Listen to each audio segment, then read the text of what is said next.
السلام علیکم دوستوں، قصص الانبیاء سیریز کی چوتھی ایپیسوڈ میں خوش آمدید۔ اس ایپیسوڈ میں ہم اماں حوا علیہ السلام کی تخلیق اور جنت میں داخل ہونے سے نکالے جانے تک کے واقعات جانیں گے۔ تو چلیے ویڈیو کا آغاز کرتے ہیں۔ بسم اللہ الرحمن الرحیم۔ تفسیر طبریہ میں موجود ہے کہ امام سعدی رحمۃ اللہ علیہ نے حضرت عبداللہ ابن عباس اور حضرت عبداللہ ابن مسعود اور دیگر صحابہ کرام سے روایت کیا ہے کہ ابلیس کو جنت سے نکالنے کے بعد اللہ تعالیٰ نے آدم علیہ السلام کو وہاں پر آباد کر دیا۔ آپ جنت میں اکیلے گھومتے پھرتے تھے، ان کا کوئی ساتھی نہ تھا جس سے انہیں تسکین حاصل ہوتی۔ ایک بار وہ سوئے اور جب جاگے تو دیکھا کہ ان کے سر کے پاس ایک خاتون بیٹھی تھیں جنہیں اللہ نے آپ کی پسلی سے پیدا فرمایا تھا۔ آپ علیہ السلام نے فرمایا، تو کون ہے؟ اماں حوا علیہ السلام نے کہا، میں عورت ہوں۔ پھر آپ علیہ السلام نے فرمایا، تجھے کس لیے پیدا کیا گیا؟ تو اماں حوا نے فرمایا، تاکہ آپ مجھ سے تسکین حاصل کر سکیں۔ فرشتے جو آدم علیہ السلام کے علم کی وسعت معلوم کرنا چاہتے تھے، انہوں نے آدم علیہ السلام سے پوچھا کہ اے آدم، اس کا نام کیا ہے؟ آدم علیہ السلام نے فرمایا، اس کا نام حوا ہے۔ پھر فرشتوں نے پوچھا کہ اس کا نام حوا کیوں ہے؟ تو آپ علیہ السلام نے فرمایا، کیونکہ وہ ایک زندہ وجود سے پیدا کی گئی ہیں۔ محمد بن اسحاق رحمۃ اللہ علیہ نے حضرت عبداللہ ابن عباس رضی اللہ تعالیٰ عنہ کی روایت سے ذکر کیا کہ حوا علیہ السلام کو آدم علیہ السلام کی بائیں طرف کی چھوٹی پسلی سے پیدا کیا گیا جب آپ سو رہے تھے۔ پھر پسلی کی جگہ کو گوشت سے پر کر دیا گیا۔ معلوم ہوا کہ حضرت حوا علیہ السلام کو جنت میں ہی پیدا کیا جا چکا تھا اور آدم علیہ السلام کی تنہائی کو دور کرنے کے لیے پیدا فرمایا گیا تھا۔ پھر اللہ تعالیٰ نے فرمایا کہ اے آدم، تم اور تمہاری بیوی جنت میں رہو اور جہاں سے چاہو اور جو چاہو کھاؤ اور پیو، لیکن اس درخت کے پاس نہ جانا ورنہ تم ظالموں میں سے ہو جاؤ گے۔ ابلیس تمہارا اور تمہاری بیوی کا دشمن ہے، کہیں ایسا نہ ہو کہ وہ تمہیں جنت سے نکلوا دے اور تم مصیبت میں پڑ جاؤ۔ وہ کون سا درخت تھا جس کے پاس جانے سے منع فرمایا گیا تھا؟ اس پر مفسرین کی مختلف آراء ہیں۔ بعض علماء کے نزدیک وہ انگور کی بیل تھی، یہود کی رائے میں وہ گندم تھی۔ وہب بن منبہ رحمۃ اللہ علیہ نے فرمایا کہ اس کا دانہ نرم اور شہد سے زیادہ میٹھا تھا۔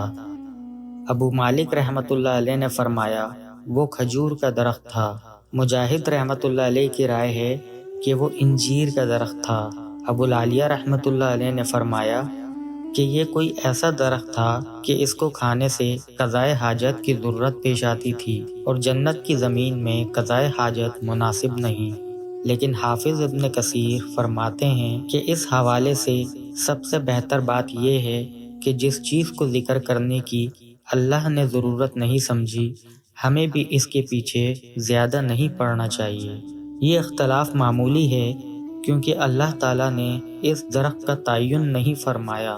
اگر اس کے تعین میں کوئی حکمت ہوتی تو اللہ تعالیٰ متعین طور پر فرما دیتے کہ یہ کون سا درخت تھا، لہٰذا اس میں رائے زنی سے اجتناب بہتر ہے۔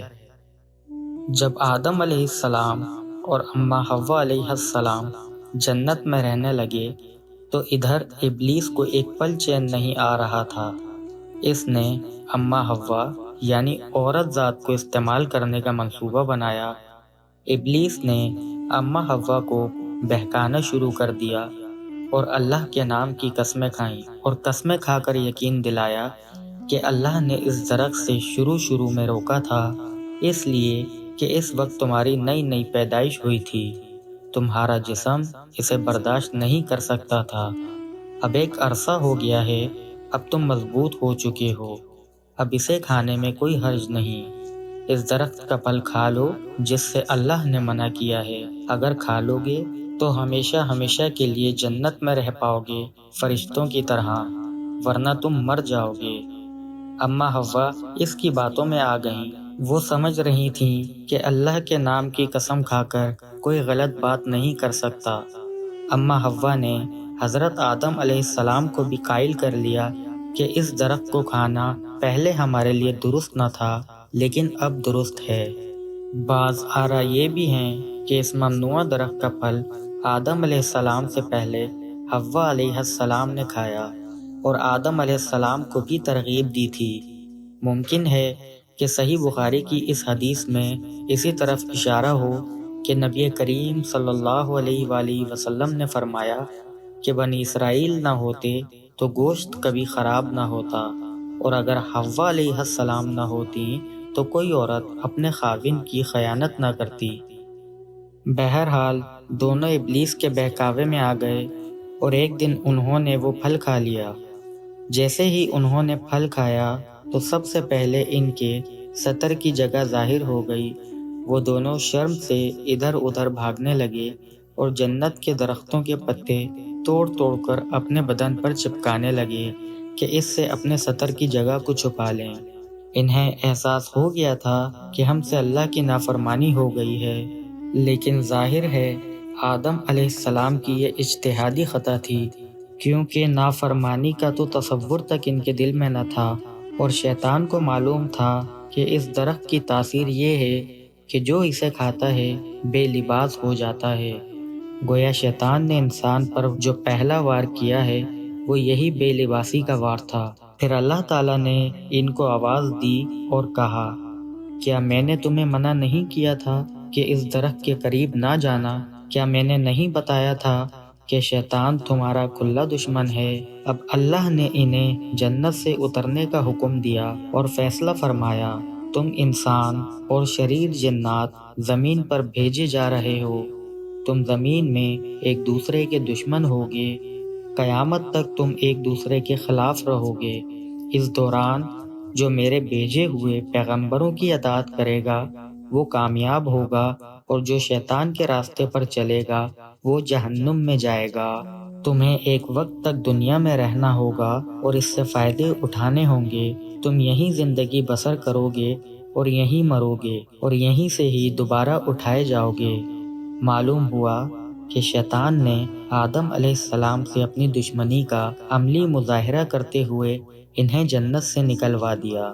اس واقعے سے عام انسان کے ذہن میں اٹھنے والے کچھ سوال، جیسا کہ آدم علیہ السلام اور اماں حوا کو دنیا میں بھیجنے سے پہلے کون سی جنت میں رکھا گیا تھا، اور جب آدم علیہ السلام کو سجدہ نہ کرنے پر ابلیس کو جنت سے نکال دیا گیا تھا، تو پھر اس نے آدم علیہ السلام اور اماں حوا کو کیسے بہکا دیا جبکہ اسے تو جنت سے نکال کر زمین میں بھیج دیا گیا تھا۔ مزید یہ کہ اماں حوا اور آدم علیہ السلام جنت میں کتنا عرصہ رہے۔ انشاءاللہ ان سوالوں کے جواب اگلی ایپیسوڈ میں دینے کی کوشش کریں گے۔ جب تک کے لیے چینل سے کنیکٹ رہیں۔ السلام علیکم ورحمۃ اللہ۔